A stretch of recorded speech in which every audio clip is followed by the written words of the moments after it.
Շնորհակալություն, բարև ձեզ։ Ես ուզում եմ սկսել էլի դասական մի մեջբերումից խաղաղություն, ցածր հարկեր եւ խելամիտ օրենքներ։ Առաջինը խաղաղությունն էր դնում։ Այդ կարող է էլի փորձել Ադամ Սմիթին ղում տալ, կարդալ եւ կհասկանաք, որ իրականում շատ դեպքերում երկրի կառավարիչները, պատասխանատուները ամենակարևորը մոռանում են, միշտ փորձում են տվյալ երկրում կամ ընդհանրապես հասարակության մեջ զարգացում ապահովել, բայց խաղաղ չապրել, չի ստացվել։ Եվ կյանքը պատմությունը ցույց է տալիս, որ իրականում կարևորագույն եւ առաջին նախապայմանը խաղաղությունն է, եթե չկա դա, ուրեմն իրականում զարգացում չի կարող լինի։ Մենք ցավոք սրտի մեր մաշկի վրա ենք դա զգացել 1991 թվականից հետո, երբ որ անկախություն ձեռք բերեցինք, այդ ժամանակ արդեն պատերազմական վիճակում ենք եւ մինչեւ կարելի ասել անցյալ տարի մենք այդ պատերազմական կամ կիսապատերազմական վիճակում ենք, ակտիվ ռազմական գործողությունների եւ պասիվ ռազմական գործողությունների իրավիճակում ենք եւ այն զարգացումը, որ տեղի էր ունենում Հայաստանի Հանրապետությունում, դրանք ըստ էության իրենք ստագնացիոն երևույթներ են, թեկուզ եւ տնտեսագիտական դասական ձևակերպումներով չեն կարող ասել ստագնացիոն, բայց էական փոփոխություններ մեր կյանքում չէին բերում։ Իհարկե տնտեսական զարգացում կար, համախառն ներքին արդյունքի ցուցանիշներ կամ մեկ շնչին ընկնող համախառն ներքին արդյունքի ցուցանիշներ, երբ որ նայում եք, բայց իրականում հնարավորություններ եւ նաեւ հետագայի նկատմամբ վստահություն չէին նշնչում այն վիճակը, որում մենք ապրում ենք։ Եվ ամենակարևորը, մենք ներդրումների մասին էլի Ադամ Սմիթ հիշելով, մենք փորձում ենք պայմաններ ստեղծել, որպեսզի ներդրողներ կային, բայց ներդրողները չէին գալիս։ Բիզնեսը ինքը շատ ավելի նրբանկատ է, բիզնեսը ինքը շատ ավելի լուրջ է վերաբերում իր միջոցներին եւ առանց այդ խաղաղության, այսինքն այդ ռիսկերի բացակայության պայմաններում իրենք որևիցե մի դեպքում, նույնիսկ քաղաքական մեծ նպատակների դեպքում այդ ներդրումները չէին անի։ Եվ դրա իհարկե մյուս կողմը կա եւ քաղաքական եւ մշակութային, այսպես կարող եմ ձևակերպել, որ ի վերջո մենք ինչ ենք ուզում աշխարհից ձևակերպման տրամաբանության մեջ, ինչ խնդիրներ ունենք, ինչ ցանկություններ ունենք, որ ուզում ենք իրականացնել, այս սրա պատասխաններ մենք չենք ուզում տալ, դրա փոխարեն մենք այլ ձևով էինք այդ ավելի շուտ իրական պատասխան չէինք ուզում տալ, որովհետև իրականության հետ առերեսվելու խնդիր ունենք, եթե մենք փորձենք իրական պատասխանը տալ, ուրեմն շատ պարզ է։ Մենք եթե ուզում ենք զարգացում, եթե մենք ուզում ենք բարեկեցիկ կյանք, եթե իսկապես մենք ուզում ենք աշխարհում մեր տեղը ունենալ եւ դրանով մեր տեղով եւ ներկայանալ, պետք է առաջին հերթին հասկանանք, որ առանց խաղաղության, առանց հարևանների հետ խաղաղ ապրելու հարցը լուծելու մենք չենք կարող այդ ամեն ինչ անել։ Բայց դա ձեռք չէր տալիս ինչ որ երկար ժամանակ, որովհետեւ այդ իրատեսական մոտեցումը իր հերթին պահանջում էր նաեւ քաղաքական լուծումներ, իսկ քաղաքական լուծումների ժամանակ պետք էր հասարակության հետ առերեսվել, այսպես դեմ առ դեմ եւ ասել են իրականությունը, որում ապրում ենք։ Իսկ այդ իրականությունն նա էր, որ իրականում Հայաստանի Հանրապետության հնարավորությունները այնքան են, ինչքանով որ կան։ Դրանից ավել մեր ցանկությունը, մեր երևակայությամբ ներկայացնելը, դրանք ուղղակի երբևիցե չէին կարող հաջողություն բերել, որտեղ իրականում մենք այդ պոտենցիալը չունենք։ Եթե մենք կարող ենք բարձրացնել 50 կիլոգրամ ծանրաձող, երբևիցե 150 կիլոգրամ ծանրաձող չենք կարող բարձրացնել։ Բայց դա իհարկե չի նշանակում, որ մենք ձգտումներ չունենանք, դա երբևիցե չի նշանակում, որ մենք ապագային պետք է չնայենք այն տարբերակով, որ մենք իսկապես պետք է լավ ապրենք, բայց մի մոտեցում էլ կար, որ անընդհատ մենք փորձում ենք այսօրվա խնդիրը հետաձգել վաղվան։ Մենք 35 տարվա ընթացքում մենք այդ խնդիրն ենք արել, 35 չասենք, ասենք 32 կամ 31 տարի, որտեղ վերջին տարիներին լրիվ իրավիճակը փոխվել է։ Ես ասում եմ ոչ թե նրա համար, որ ես իշխանության եմ, որ ես Հայաստանի Հանրապետության նախագահ եմ, այլ ես ասում եմ մարդ մի Հայաստանի Հանրապետության քաղաքացի, ով այս տարիների ընթացքում այս ամեն ինչի միջով անցել է եւ ինչ որ առումով պատասխանատու է այն իրավիճակի համար, որ կար Հայաստանի Հանրապետությունում, հաշվի առնելով 90-ականներին իմ պաշտոնների զբաղվելու հանգամանքը։ Եվ գիտեք ինչ կար,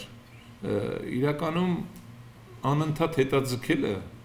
այսինքն անընդհատ ապագայի վրա հույս ունենալը բերում է նրան, որ խնդիրների լուծում ավելի բարդանում է։ Եթե մենք խնդիրները լուծենք 90-ականների, 94, 5, 6 կամ մինչև 2000-ականներին, վստահ եղեք, որ Հայաստանի Հանրապետությունում այսօր մեր կյանքում լրիվ այլ իրավիճակում կլինենք եւ մենք այլ կերպ կապրենք։ Բայց քանի որ այդ հեշտ ձևն էր դա, լինում է չէ, անձնական կյանքում էլ այդպես կա, խնդիրը բարդ է լինում, լուծում չենք կարողանում գտնել, ասում ենք դե լավ, թողենք վաղվա, մյուս օրվան, հետո մի տարի, երկու տարի, հետո երբ որ այդ խնդիրը չի լուծվում ու մենք անդրադառնում ենք դրան, պարզվում է մի հատ անլուծելի իրավիճակում ենք հայտնվել։ Եվ այդ առումով շատ կարևոր է բոլորիս համար, որ մենք գնահատենք, հասկանանք այն քայլերը, որ այսօր կատարվում է Հայաստանի Հանրապետությունում, Հայաստանի Հանրապետության իշխանության կողմից այսօրվա հնարավորություններից ելնելով խնդիրը լուծել։ Եվ այնինչի մասին, որ հիմա ես կշարունակեմ խոսել, եւ վերնագիրներ կա, խաղաղություն, հիմնականում իհարկե շարունակությունը, ապա շրջափակում եւ մնացածը կապված են խաղաղության հանգամանքի հետ, դա մի ճանապարհի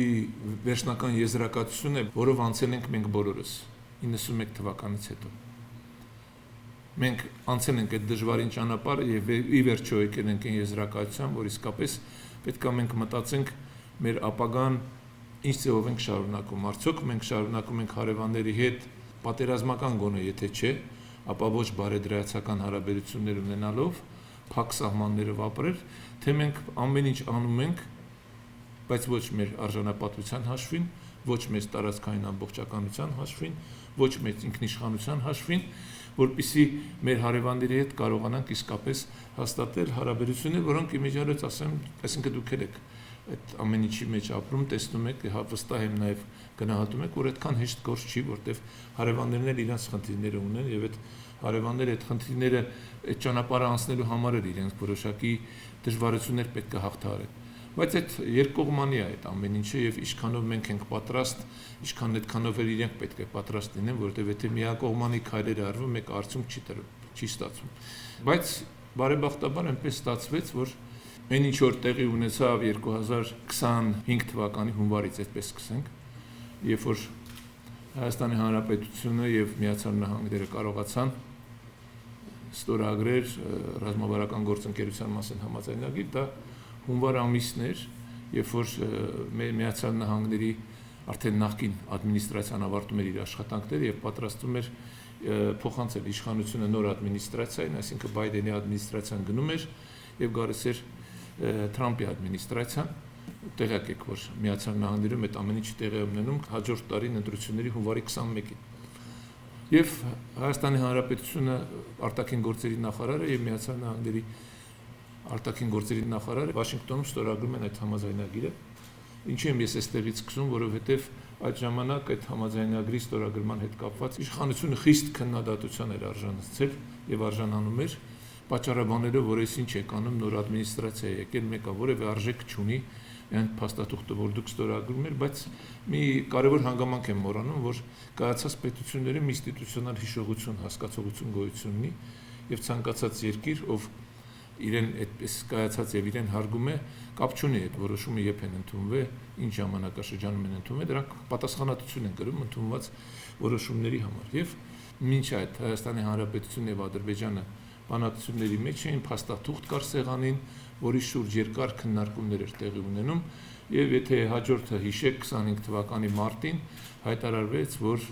խաղաղության համաձայնագրի շուրջ բանակցությունները ավարտվել են եւ սեղանին գտնում է արդեն պատրաստի փաստաթուղթ։ Սա էր մի հատ հերթական, այսպես քննադատության ալիք առաջացրեց, այս ինչ է կատարվում, այդ փաստաթղթում արդեն Հայաստանի Հանրապետությունը հանձնված է, մի խոսքով Զանգեզուրի միջանց գոյություն ունի եւ այլն տարբեր մեկնաբանություններ, չգիտեմ ինչի հատկապես քաղաքական գործիչներն ու նաեւ շատ քաղաքական վերլուծաբաններ անհամբեր են եւ չեն կարողանում գոնե մի քիչ այսպես ընդմիջում վերցնել եւ փորձել սпасել գոնե թղթի վրա տեսնեն այն ինչ որ կա դրանից ելնելով եզրակացություն անել, բայց դա երևի ոչ է եւ արդյունքում ամենակարևորը, բայց երբևիցե իրենք չեն հետագայում, երբ որ իրենց տեսակետների ընդհանրապես հերկվում կամ հակառակներնում երբևիցե չեն խոստովանում, որ այդպես եղել է։ Սա երևի քաղաքականության որոշակի ընդունված կամ չգրված կանոններն են, որոնք իմ անձնական կարծիքով որևէ քաղաքական գործիչի վարկը չեն բարձրացնում, ընդհակառակը։ Կարող է մարդը եւ սխալվել, եւ մարդը ընդհանրապես սխալական է, եւ հիմա տվյալ դեպքում էլ եթե սխալ էին, ուրեմն պետք է կարողանային դրա մասին խոստովանել, բայց քավալից հետ թող մնա։ Եվ ասեմ ձեզ, որ այդ ժամանակվանից սկսած արդեն Հայաստանի իշխանություն, Ադրբեջան եւ Միացյալ Նահանգներ սկսեցին փաստաթղթի հետ կապված բանակցություններ ոչ պաշտոնական, բայց նաեւ պաշտոնական, որովհետեւ հիմնականում բանակցությունները տեղի ունենում ոչ հրապարակային եւ արդյունքում մենք հնարավորություն ունեցանք օգոստոսի 8-ին արդեն 2025 թվականին Միացյալ Նահանգներում Ամերիկայի Միացյալ Նահանգների նախագահ Դոնալդ Թրամփի ներկայությամբ փաստաթուղթ ստորագրել եւ այդ փաստաթուղթը ստորագրել են այդտեղ փաստաթղթի տակ կա 3 ստորագրություն Միացյալ Նահանգների նախագահ, Հայաստանի Հանրապետության վարչապետ եւ Ադրբեջանի նախագահ։ Երակոմ համաձայնագրի ստորագրումից հետո տեղի է ունենում արդեն Հայաստանի Հանրապետության եւ Միացյալ Նահանգների միջև համաձայնագրի կամ փաստաթղթի ստորագրում, որը իր մեջ բովանդակությամբ 3 հիմնական այսպես բնագավառներ խաղաղության խաչմերուկ նախագծի կարողությունների զարգացում, արհեստական բանականության եւ կիսահաղորդիչների ոլորտում համագործակցություն, էներգետիկ անվտանգություն։ Այս 3 բնագավառներն են, որոնք էական նշանակություն ունեն եւ կունենան հետագայում Հայաստանի Հանրապետության համար խաղաղության խաչմերուկի հետ կապված Հայաստանի Հանրապետության արտաքին գործերի նախարարության նախաձեռնությունն է, որ 2024 թվականին է ներկայացվել։ Հիմնական նպատակը նա էր, որպեսզի մենք կարողանանք իրականում մեր տարածաշրջանը դարձնել խաչմերուկ ոչ միայն երկաթուղի կամ ավտոմոբիլային ճանապարհ, այլ խաչմերուկ եւ էլեկտրոէներգիայի տեղափոխման եւ ինտերնետային կապի տեղափոխման եւ գազամուղեր եւ նավթամուղեր եւ ընդհանրապես դարձնել մի միջավայր ընդհանրապես այս խաչմերուկը, որից օգտվելու մեծ ցանկություններ կառաջացնի աշխարհի բոլոր ծայրերում ըստ էության, եթե մի քիչ ավելի պատմության գիրկն ենք գնում, սա մետաքսի ճանապարհի հայտնի ուղիներից մեկն է։ Նախկինում հիմա եթե դուք փորձեք Զանգեզուրի հարավով, ասենք Մեղրիով, երբ որ մտնեք, գաք դեպի Կապան, հետո դեպի Սիսիան ու շարունակեք դեպի Վայոց ձոր, Վայոց ձորից բարձրանաք դեպի Սևանալիճ ու շարունակեք ձեր ճանապարհը դեպի Վրաստան, Դաղստանով մտնեք դեպի Ռուսաստան, այս ճանապարհը գործել է մետաքսի ճանապարհն է հայտնի եւ մենք հիմա այնպես է ստացվել, որ մենք իրականացնում ենք այդ մետաքսի ճանապարհի մեր մասը, որտեղ ինքը մետաքսի ճանապարհը մի քանի ուղիներ ունեցել։ Սա այդ ուղիներից մեկն է։ Բայց որպեսզի կարողանան այս խաղաղության խաչմերուկը աշխատել, առաջին հերթին պետք է ինքը խաղաղություն լիներ։ Առաջին հերթին է դերից խաղաղության երաշխիք տալու խնդիր կար նաև, որովհետև տվյալ դեպքում Միացյալ Նահանգների նախագահը այդ երաշխավորն է եւ Միացյալ Նահանգները այդ երաշխավոր երկիրն է։ Եվ եթե որ մենք խոսում ենք կարևորության մասին, ընդհանրապես TRIP-ի եւ նաեւ օգոստոսի 8-ի հանդիպման մասին, ամենակարևորը հենց այդ երաշխիքն է, որովհետեւ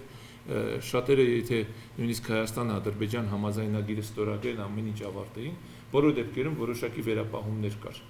կարող էր լինել ավելի շուտ առաջանալ։ Եվ հիմա կա այն ինչ որ կա, մենք արդեն սկսել ենք TRIP-ի վրա աշխատել, արդեն հիմա տեղի ունենում գործընթացներ, հենց այս պահին էլ վստահ եմ, որ համապատասխան պատասխանատուները աշխատում են հիմնական փաստաթղթի վրա, արդեն 24 թվականից սկսած, երբ որ Հայաստանի Հանրապետությունը շատ ընդգծված ձևով իր տեսակետները եւ քաղաքական մոտեցումները հայտարարեց, խոսքը վերաբերում է եւ հարևանների հետ բարեդրացական հարաբերություններ հաստատելու պատրաստակամությանը, խոսքը վերաբերում է եւ ընդհանրապես տարածաշրջանում խաղաղության հաստատելուն, խոսքը վերաբերում է նաեւ ժողովրդավարական երկիր զարգացնելու պատրաստակամությանը եւ նաեւ նվիրվածությանը եւ այս ամեն ինչը ի վերջո բերեցին նրան, որ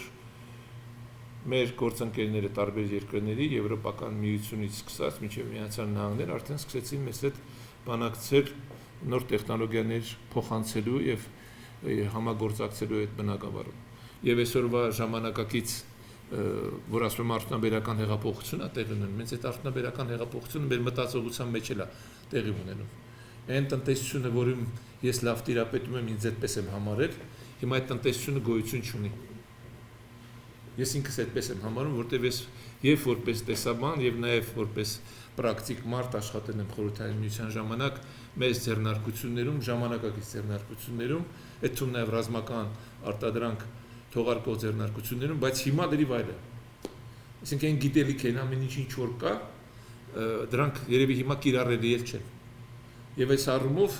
ինքը նոր տեխնոլոգիան, ինքը նոր մտածողություն է բերում։ Եվ ես կարծում եմ պատահական չի, որ անցյալ տարվա Նոբելյան մրցանակակիրները ի ուրախությունս մեզ տեսաբաններին տվեցին։ Վերջին տարիներին շատ բաներ, հետաքրքիր երևույթ էր։ Մինչ այդ տնտեսագիտության մեջ ավելի շատ մաթեմատիկական ուղղություն ունեցող աշխատանքներն են Նոբելյան մրցանակի արժանանում։ Բայց ստեղծագործական ոչնչացման Շումպետերի գաղափարի հետնորդներին տվեցին։ Հիմա մենք այդ ստեղծագործական ոչնչացման այդպես է կոչվում։ Դարաշրջանում ենք ապրում։ Ցանկացած արտոնաբերական հեղափոխություն ինքը նախ եւ առաջ նախկինի մերժում է, հետո ինքը նորը ստեղծում է։